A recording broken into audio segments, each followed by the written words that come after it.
Ayan, magandang araw po sa ating lahat, mga idol at mga kababayan. Nung nakaraan ay inihatid ko po sa inyo yung mga kandidato na akin pong napanagnipan na siguradong mananalo sa darating po na midterm election. Sa Mayo na po yun, mga idol. At ngayon po ay ihahatid ko po sa inyo, mga idol, ito hong ginawang survey. Ito pong panibagong labas na resulta sa ginawang survey nitong Social Pulse Philippines. Ayan, nasa sa inyo na lang po mga idol kung paniniwalaan nyo. Ito pong kanilang ginawang survey. Ayan, na nakatagpa nga po itong One Cavite.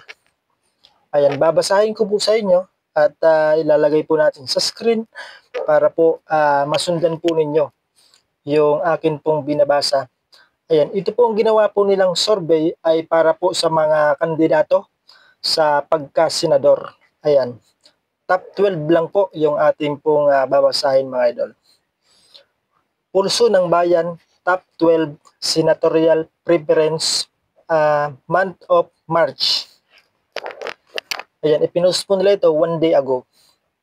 A recent Pulso ng Bayan survey conducted by Social Pulse Philippines has revealed the top 5 preferred candidates for senator in the upcoming 2025 elections.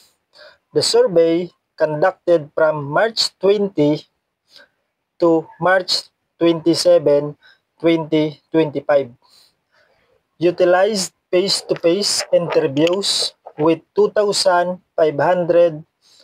registered voters nationwide with a plus-minus 3% margin of error and a 95% confidence level.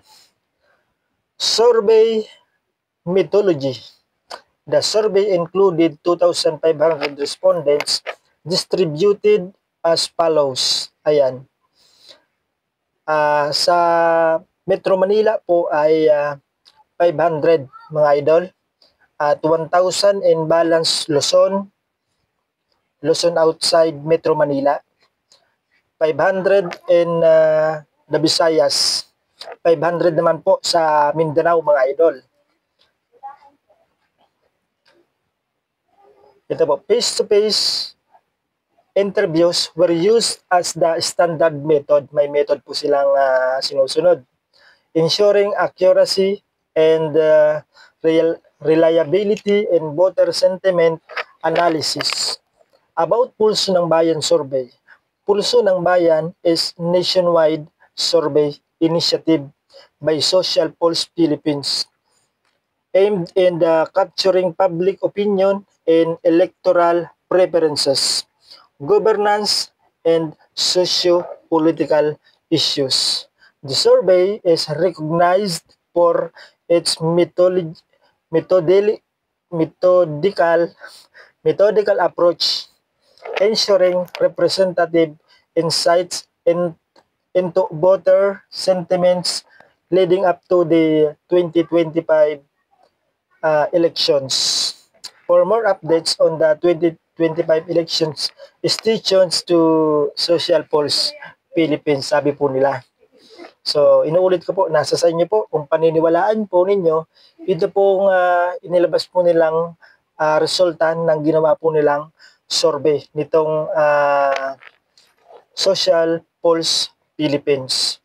So, hindi na po natin patatagalin dahil masyadong tumatagal at maraming naiinip mga idol.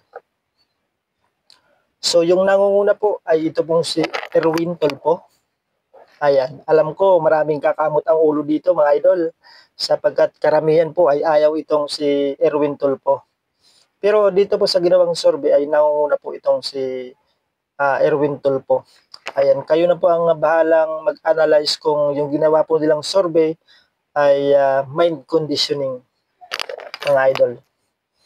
So yung pangalawa ay ito pong si Senador Bongo na nasa hanay po ito ng PDP laban na pambato po ng dating Pangulong Rodrigo Roa Duterte. At yung pangatlo mga idol ay ito pong si Tito Soto. At ang pang-apat po ay itong si Bintulpo, na kapatid po ni Senador Rapi Tulfo at kapatid nitong si Erwin Tulfo. At yung panglima, mga idol, itong asawa po ni Megastar Sharon Cuneta, si Kiko Pangilinan na pambato po nitong si dating Vice President Leni Robredo. At yung pang-anim po ay pambato din po nitong si former Vice President Leni Robredo, itong si Bam Aquino, mga idol. At yung pang-pito, itong si Abby Binay. Si Abby Binay na anak po ng dating Vice President Jijomar Binay, kung di ako nagkakamali, mga idol. At yung pang-walo, ito pong si Pia Cayetano. At yung pang-siyam naman po, itong si Francis Tolentino. At yung pang-sampo ay ito pong si pambansang kamao, si Manny Pacquiao. At yung pang-11 po ay itong si dating DILG Secretary, kung di tayo nagkakamali, ito po ay si Binhar Abalos.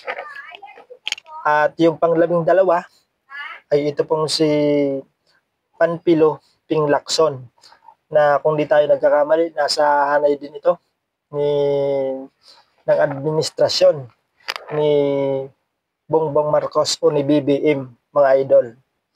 So, inuulit ko po kayo na po ang bahalang mag-analyze kung itong ginawa nilang resulta ay pagmamind conditioning lang. At kayo na rin po ang bahala kung paniniwalaan po ninyo ito hong ginawa po nilang survey. Ayan, ako po ay nagbabasa lamang po.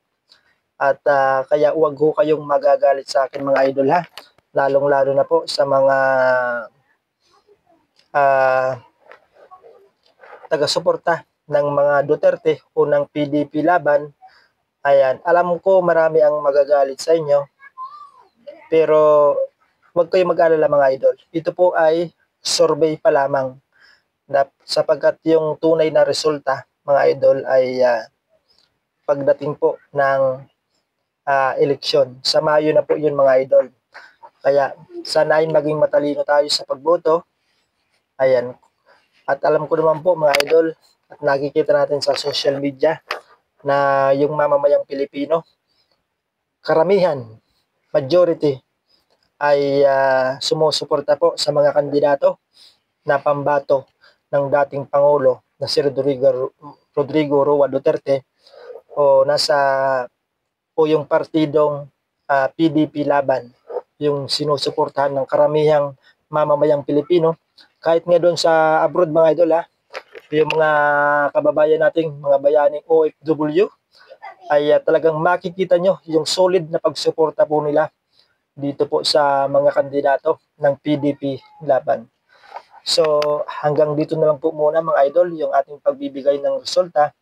At abangan po ninyo sa mga susunod kapag mayroong inilabas na resulta.